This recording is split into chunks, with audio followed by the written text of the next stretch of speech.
Mike McCool here with the Royal Examiner. We're at the Gazebo on Saturday. We're with Steve Stratton. You are the president, upcoming president. I see you talking to the president. So I'm actually the previous president. I'm the chairman.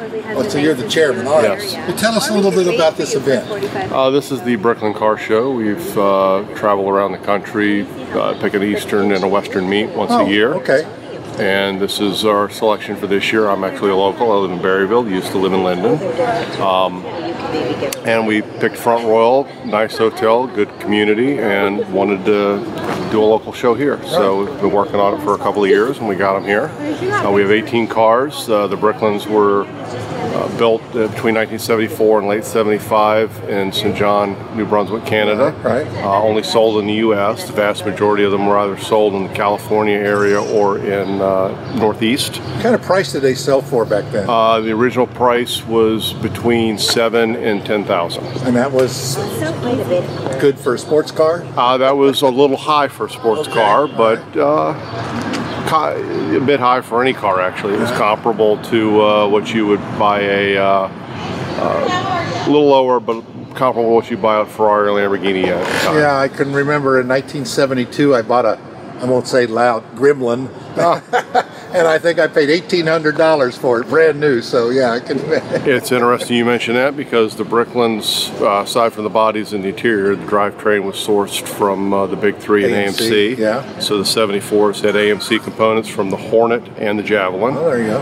In the 75s, the suspension was still AMC, but the engines were Ford 351 Windsors, so the same that you would find in an LTD or Granada at the time. Yeah. I know they were really built around safety, wasn't that their It was. It was. They have a integrated roll cage, again, two-seater. The front and rear bumper recess into the car so they can handle a low impact collision up to 10 miles per hour and just recess in, pop out. They're on shocks. The safety. They have really cool doors. They do indeed. Gull wing doors are definitely safer from a not getting dinged in the parking lot because they only require 12 inches of clearance on either side of the car to open the doors. And the greatest safety feature is there is no ashtray or cigarette lighter in the car. Malcolm Bricklin didn't believe in smoking. So. Well, now you get that when you want a cigarette lighter in your car. Now you pay extra for that. Yes, you do. Yes, you do. And that's even just to charge your phone. That's just to charge your phone. That's they call that a 12-volt accessory plug. That's 100%. Well, you have a lot of cars here. How many cars do you think are still left around? That number seems to vary. Now, there are a lot of them were left out to rot. I would say good drivable cars between 700 and 1,000. How many did they make? They made 2,914 cars between what was built in the factory and what was afterwards. 2,897 is the affected number, agreed upon number, but there were a few more. And then there were 7 prototypes and then 1 advanced prototype, which was called the Gray Ghost, which was the car that sold the bankers to back Malcolm Bricklin for the car. So how many of these do you own? 3. You own 3? Yes. And you drive them? I do drive one of them rather regularly. I also own the black car here, which is the chairman model. It's a one-off prototype, only black Bricklin with a black interior. And then my suntan car is back over in the corner, and I have another 76 suntan car, which was one of the last ones on the line when the company went out of business. Let me turn the camera around here. Let's move over here and see what these cars look like. And maybe you can tell me a little something what we see over there. I see we have all different colors and things. The 5 original Bricklin colors were safety suntan, safety orange, safety red, safety white, and safety green. We do not have the green cars here today. I see they put that word safety in there. That was indeed. That's part of the selling point. The orange car that you see, which is the red car in front of us. Right over here to the right. That's actually the second prototype that was built. That's a hand-built Bricklin. The gentleman drove down here in the trailer in New Jersey for the show.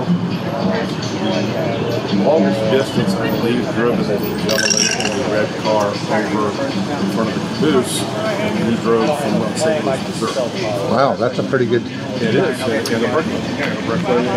Almost 45-year-old vehicle. You can see some of the vehicles have been modified. The yellow cars have been modified.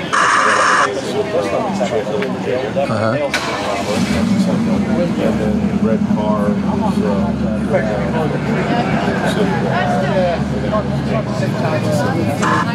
Well, it's interesting, and we'll swing it back around here and we'll finish this up. But I really think it's neat, car shows in general, and I notice around here we do have a lot of car clubs. Yes, sir. And it's kind of neat to kind of specialize it into one little thing. It's like a Corvette club, but this is really special because it's so few of them. Yes, sir. Yes, sir. So what got you hooked on these things? I saw my first one when I was 13. I grew up in Hampton Roads. You like the doors? I love the doors. fell in love with the doors, and wanted to own one. Sat in one for the first time at 18. Bought it at 32, and then bought another one a month later, and then got the black car a couple of years ago to restore it.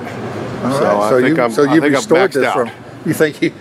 Well, you know, like you said, it's almost 50-year-old car. It is. It is. It is really neat, and they do have a unique look to them. They do draw your eye. They most definitely do. Do. What kind of value do these cars have on them now, do you think? The average Bricklin, if it's a rough car, $5,000 to $10,000. Restored car, anywhere between 30 and 40. The appraised value on the black car is 62. Yeah. It's a one-off. It's a one-off, yes. It's pretty cool, though. But that sounds like that's an affordable range for people to get into a exclusive type of car collection. It is indeed, and the nice thing about them is, again, the drivetrains are off the shelf. Right. The parts are still being made for mostly everything on the car.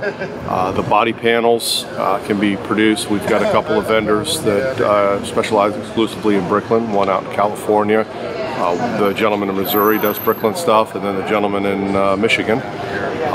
Plus another fellow in Canada, and Ruscombe, Canada, also does strictly Bricklin stuff. A few of those things. I have a smart car, which so it tell you in another 10 years it'll be a collector. It will indeed, because they stopped selling them in the U.S. Stopped selling them in the U.S. I've got when the first year they came here, I ordered it and waited 2 years for it to come. So that's my affordable car, but even then was a lot of money. It is, and it will be a collector's item at some point. I love it. I got 20-some thousand miles on it. It's what, 10 years old, so 11 years old. So it's neat. But again, it's an eye turner, just like these cars. And yes, it is. But if it had doors like these, I think that would really be. Would have sold a few more. I think it would have sold a few more. I think that's what it is. So what's new for Bricklin in the future, do you think?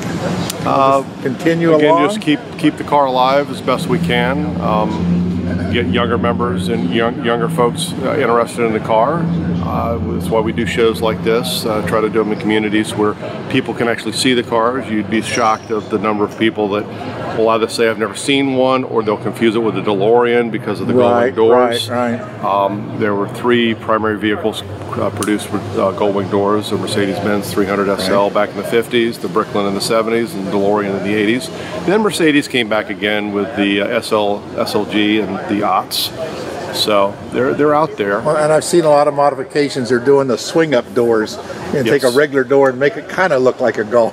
It doesn't quite. More scissor doors. Scissor doors, right? Yes, sir. But it's got that unique look, and I think that's what people want about their cars.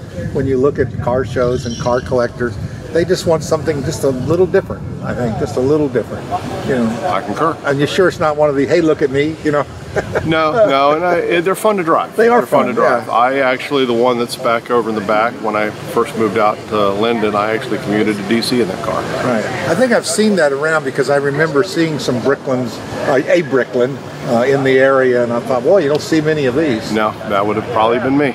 Well, appreciate it, Steve. Thanks for talking to us. I'm glad you have a decent turnout. There's a lot of people looking around. And, yes, sir. And it's good. It's a beautiful day. It's not too hot. Wonderful. It's a great day. Again, I really appreciate you.